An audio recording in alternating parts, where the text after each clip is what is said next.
Welcome back. This is the Premier League preview show on Citi TV. Susu Graham and Daniel Cranting are my wingmen for today. Before we move on, let's have another look at the fixtures for those who may be just tuning in and are wondering what exactly we are doing here. Let's have a look at the fixtures. There you have them. We've got very, very interesting games. Spurs, Wolves, Palace, Villa, Everton, Forest, Fulham, Brentford, Leicester, Southampton, Bournemouth, Arsenal, Leeds, Chelsea, West Ham, Brighton, Newcastle, Man City, and Man United, Liverpool. Talking about Leeds, Chelsea, many years ago, this was probably 2002, 2003, the reverse game at Stamford Bridge was the game that had Ida Gudjonsson score a lovely bicycle kick for those who remember their Premier League from back in the day. So that's why I remember Leeds and Chelsea. But it should be fun. At Elland Road, Jesse Marsh getting his players to do well in their opening games of the season. Alrighty, let's get into another serving of the debate on another episode of the Premier League Preview Show.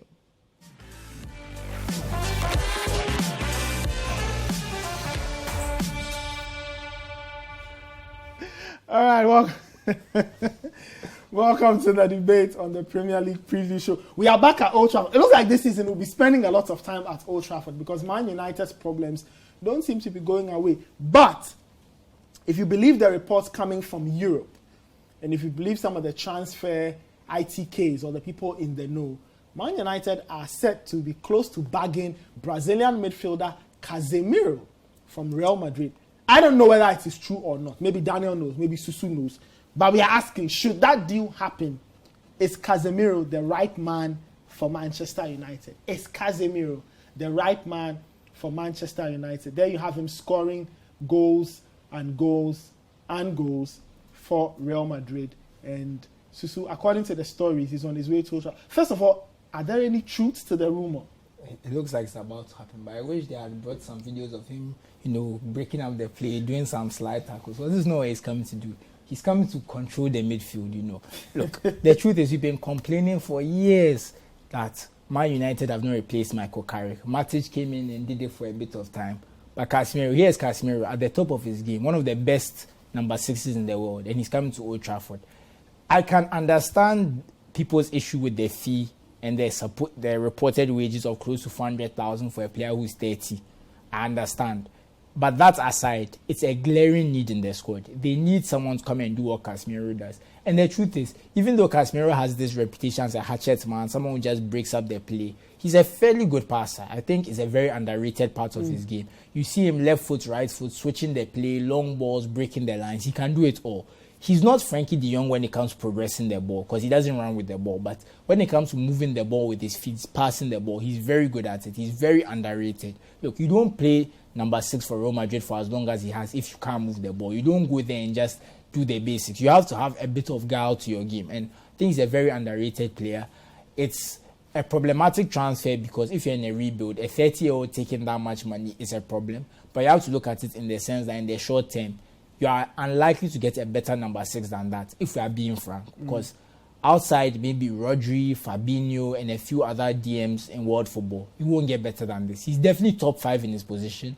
And it's very rare that a team not playing the Champions League can attract a top 5 player in his position. So if you can't do that and you are going to pay a fee and you are thinking to yourself, it's 70 million, look, you've not had a proper number 6 since Matic. And when Matic came, he was on his last legs. At least at 30, you can guarantee 2 or 3 years and maybe of high performance and maybe another 4 or 5 where the performance goes down a bit. Because even Fernandinho was at Man City until he was 37. So it's not like you don't see DMs playing for long years. Okay. So I think this is a great transfer for Man U. And this is the first transfer I've seen in a long time where I can be like, yes, they've seen a problem in the squad and they've addressed it. And it's crazy to me that this was not, if they knew they could get Casemiro, they didn't do this in July or June, to be honest, because the transfer makes so much sense. You're wondering to yourself, why is it almost seeming like a panic buy? But better late than never. So I think this is a wonderful transfer. Daniel, do you share the same sentiment? Is he the right man for Man United? Casemiro is world class. Yes. My concerns is the timing. The timing? Yeah, and the team he's going to. And the state of the team he's going to. If Casemiro was signing for Chelsea, I'll understand. If he was going to Arsenal, to Liverpool, You'd to Tottenham Hotspur, I understand. But you can't tell me you are in a team in rebuild and go and pay 60, 70 million for a 30-year-old. Okay. Why am I saying that? We've seen this thing before. We've seen it. I'm tired of seeing it. We saw it with Matic. In fact, most recently, was at the start of last season, Varane came to United. Yes. We've seen it with Varane. In fact, it's still happening. And you've brought Casemiro. Let's ask a question. Why is Casemiro coming to Manchester United? Okay. It's money. Money. He's won the La Liga 3 times. He's won 5 Champions Leagues. He's won Copa del Rey. He's won Spanish Super Cups. He's won World Club Championships.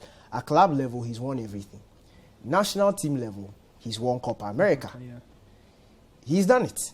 He hasn't won the World Cup. But winning the World Cup is no joke. It's no joke. But in terms of having something to show for your career, you've done it at both club and country. Even in Porto, I think he won a cup with Porto. He's done everything. He's coming to this team at 30. When you read the stories, he told his Real Madrid teammates that Man United were willing to do what? Double his salary. That was the incentive. Even though that's been shut down. That's been shut down. But the bottom line is that United offered him money enough to leave. Yes, at 30. And he's looking at what is happening at Real Madrid. They've already replaced him in Tchouaméni. Camavinga to an extent. If you look at the speed in which this transfer has been done, it just shows you Real Madrid have no use for him. They know he's done. In terms of competitiveness and ambition, he's reached a point in his career where he's achieved everything. That midfield combination of Modric, Kroos, and himself are on their last legs. Yes, you might say 30, he still has, but I'm talking about up here in terms of mentality. So you think that for somebody who has that kind of mentality, it will be dangerous for Man United because he's not coming to give his everything? Not just that he's not coming to give his everything. He's walking into a dressing room that is pampered, not driven. Okay. A dressing room that is going to the Europa, that don't mind that they are going to the Europa. Okay, so your point is you pick up some of the bad habits and my point is, you see, that's why I say if he was going to Chelsea, if he was going to a team that are going to compete, a team that week in, week out will expect him to give a certain level of performance, he will suit right into that environment. But this Manchester United environment is different. He's asking himself, look, and don't underestimate the power of the World Cup for these South American players. As I've said, he's won everything at club level. In November, he goes to the World Cup. He finishes the World Cup. He's certainly not targeting the World Cup in 2026. Okay. He'll be 34. He's not targeting. This is his last World Cup. So if he does that World Cup in fact, after November, when he comes back in December, he won't be thinking about national team. That's the thing. In national team, what again is there to win? He's already won the Copa America. Club level, he's not come to prove anything to anybody. Okay. So you think United are acquiring a player who he won't apply himself, he will enjoy his time, he won't care? He's going to feed off the environment that he's walking into. Because, you see, that's why when teams are rebuilding, they usually go for young, talented players. It's not just that the person can give you 5-6 years, but those kind of players have a lot to prove. They have their careers, they are still building their careers. So it fits into what the club is doing. If you are building a project for the future, and we understand that United is under no pressure to win the league or compete for anything this season. It's a rebuild. And what is a 30-year-old doing in this team? It would have made sense to me if United also had a young DM in the team who was supposed to pick off Casemiro for the next 2-3 years. But that is not the case. He's coming in, and this guy can do a job for you in, I'll say, max 2 years. Because by 32, and with his style of play, how athletic he is, his body cannot take him 33, 34. Suzu mentioned Fernandinho. Fernandinho has never been that very athletic player all over the place. His strength was reading the game and knowing when to step in. Similar to Rodri. A player like Rodri can last a long time. That's why players like Pirlo, I think Jorginho, those type of players can last. Somebody like Kante is having injury problems already. You don't see Kante lasting in the next 3-4 seasons because of his style. But don't you think a player like Casemiro over time can probably alter his game, knowing that he understands his body? That's the thing. Casemiro's strength is his athleticism and his tackling. Suzu mentions his passing is good, but he's better than who? at that role. He's not better than a lot of people. He's not the sort of player you ask to drop deep and pick the ball up, distribute. You don't give him that role. That's why, yes, he could do the odd distribution, but Cruz was more in charge of that thing. That's why I say he can contribute, but he's not somebody that you put that task on. So let me ask you this. Susu mentioned Michael Carrick. He also mentioned Frankie de Jong. Yeah. You mentioned Frankie de Jong. Yeah. I ask because your point, based on the points you're making, I get the sense. First question, is it that Man United are actually confused about the type of player they want? Because on one hand, some people say they need a Frankie de Jong type of player, so somebody like a Carrick, right? Carrick was not your hardest tackler, but he could give the team rhythm, tempo. Then some people say, look, United are struggling because they don't have a destroyer, so they are going to get Casemiro. What do United need? Look, I think they need both. One player, they need one both player to do this, you one see, player to do that. I know we are going to go back, but we kept on complaining about Pogba's partner Pogba. If they had bought a Casemiro type player to partner Pogba, I think a lot of the issues that we're having with Pogba and asking Pogba to do things he wasn't meant to do would have been solved. Because they didn't have that type of player in their squad at all. Okay. And they brought Matic, and Matic was just immobile, so it became a problem. But now you've bought the player, and I understand what Daniel is saying, but I want to say for Casemiro, innocent until proven guilty. I don't think it's a fair assumption to say that he's going to come and coast for the rest of his contract and basically just take Man U's money. It's a valid concern, but I want to give him the benefit of the doubt because at least in the case of Varane, we had seen the decline. You know, there was a certain decline after the 2018 World Cup, which Madrid noticed, which we even noticed. If you remember the Man City and Real Madrid Champions League, he was terrible. He caused Madrid the tie. So there was a clear pattern with Varane, but we've not seen that with Casemiro. So I think it's a bit unfair to say that Casemiro will come and kind of switch off. But it's a valid concern because it's always a concern when a player moves from a top club to a lower level in terms of competitiveness. What is his reason for moving? Why is he moving? Okay. So it's always a So valid for concern. you, the reason is key, but it still doesn't take away from your conclusion that at least in the interim, he's a sensible signing looking at United's problems. Yes. That's what you say. Yes. Daniel, you say that no. You see, I'm not saying no. I'm saying what the project we've been made to believe is ongoing. Who buys an interim player for a rebuild? You don't do that. But can't it be that Ten Hag and his coaching staff look at the situation and say, listen, we are in a very bad place. There are glaring problems we may not be able to solve quickly and correctly. So let's buy this guy. This guy comes in, he can protect the back four to a large extent. That reduces the concession. And then the confidence starts to come back. In 2 years, they'll probably have figured out their perfect solution. Maybe next year, Frankie de Jong will be more amenable. I don't know. You see, that's what goes back to the panic situation. Because let's not act like, and I'll be very, at this point in time, I'm giving Man United, the board, the technical everybody team, the benefit of the doubt. I don't want to believe they didn't know they needed to sign a 6. Because when you are reading the inside story, and I'm mentioning it again, another reason they are going for Casemiro is because of what they've seen him do at Brazil and his partnership with Fred. So they knew that Fred wasn't a 6. And they kept playing him. At the 6. And they entered another season with Fred. With 2 matches, Fred playing as a 6. What I'm believing is if Man U hadn't lost as poorly as they did against Brentford, they probably wouldn't have been going for Casemiro. And another reason why I'm afraid of this transfer is how easily Man United have got the player. The transfer is Real too Madrid, easy, you don't who like are it. close to the player, assess this player, and they feel he can take them another 2-3 seasons, I don't think Madrid would have let him go that easily. But I feel, look, see, and I'm saying this because could I respond to we that know. one? Let me finish. I'm saying this because we've seen this with Real Madrid. They bought Camavinga last season. We thought Cruz and Modric were on their last legs, but they still kept Cruz. In fact, they gave him a contract extension. They kept him. But with Casemiro, it's like, okay, fine, you want to go, bring 60 million, take him.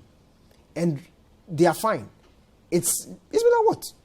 Let's say like a week. It's a bit too easy. And for you, those are red flags. You see, those are red flags because with Real Madrid, this was the first time we've seen them let a player go this easy and the player as well. Sergio Ramos left. He's not doing anything at PSG. They let Varane go. And Varane in fact, if you look at Varane's style, was at a good age. But they let him go. They didn't care. Okay. They're letting this guy also go. Okay. So okay. So anyway, so there's that. But the primary question, is he the right man? Yes or no?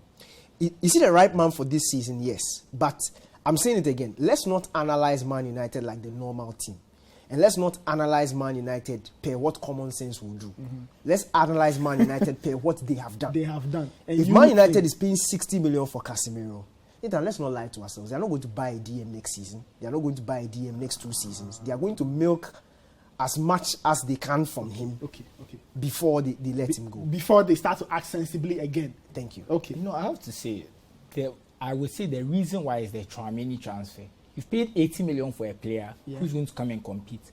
There must have been some assurances they gave Tchouaméni about game time, which would have made him and Casemiro exist in the lineup very uncomfortable, because Tchouaméni was not going to come and play 8 ahead of... Yeah, but Susu, what about somebody who argues that Casemiro has more experience? Tchouaméni is just coming up. So we still keep Casemiro. Tchouaméni understudies. When Casemiro is 34... But how often do you see teams pay 80 million for someone to come and play backup? Real Madrid. It's Real Madrid we are talking about. But how often have they done it? Real You can say it's Real Madrid. Look, you see, how often have they done it? Tchouaméni walking into this Real Madrid team himself, and you see, if you follow the Tchouaméni transfer, you know it was Real Madrid or nothing. So Real Madrid didn't have to do much convincing. He wanted to come. They wanted. So you think he would have been fine with just understudying? Are you trying to? Tchouaméni thinks he's better than Casemiro. He knows he's not, and he knows if they're playing the same team, Casemiro is obviously going to get the board looking at the finance. They look. We paid 80 million for this guy. We have Casemiro, and we can get 70 million for him. We can get our money back, and know that because we have a talented player, we also have Camavinga. We can get away with not having Casemiro for the next year. I don't think it's the case that they feel like Casemiro is not good enough. So there's a reason they demanded. Is the reason they demanded 70 million, because if you look at Varane was also in his prime, but they didn't ask for that much money for Varane. He went for like 40. He went for like 40. Harry Maguire, who everyone is insulting, went for 80. You think that if Madrid knew they could get 80 million for Varane, they wouldn't have asked for it. They knew they couldn't get it. Okay. There's a reason they asked for 70 million for Casemiro. I think the reason why Casemiro was easier to let go is it's easier to find someone who can do what Casemiro does than to find someone who can do what Modric and Kroos do.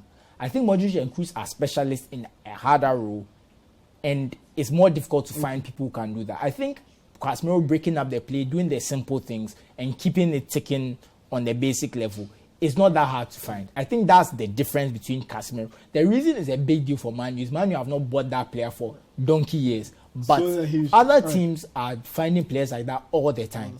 All right. Anyway, thank you. Let the debate continue. Like I always say, wherever you are, is Casemiro the right man for Man United? Yes, no, maybe so. I don't know. You can find out amongst yourself and all of that.